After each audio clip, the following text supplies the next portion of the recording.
अस्सलाम वालेकुम। आज हम आपको ये एक पैनल दिखा रहे हैं जो 3 फेज़ वायरिंग के साथ कंप्लीट किया गया है। इसके अंदर आप देख सकते हैं हमने अर्थ के लिए अलग सेटअप बनाया हुआ है, ग्राउंड वायर के लिए अलग, फेज़ फिलर भी लगा रखी है। इसके अंदर कंट्रोल एम्पेयर रिले भी लगी हुई है क्योंकि इसके अंदर 3 कॉन्टैक्टर्स लगे हुए हैं, आप देख सकते हैं।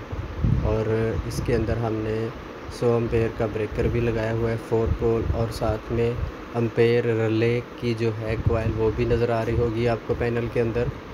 तो आप देख सकते हैं कि हमने इसमें सब सेटिंग अच्छे तरीके से की हुई है। ये एक ही बॉक्स 3 किस्म की मशीनों को ऑपरेट कर रहा है।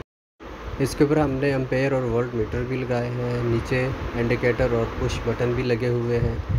उनके कनेक्शन आपको नज़र आ रहे हैं वीडियो में, ये देख सकते हैं आप। एम्पेयर और वोल्टेज मीटर और पुश बटन और इंडिकेटर वगैरह मुकम्मल इसके ऊपर सेटिंग की गई है।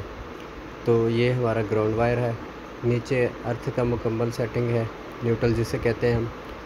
कॉन्टैक्टर लगे हुए हैं, आप देख सकते हैं, फेस फिलियर और एम्पेयर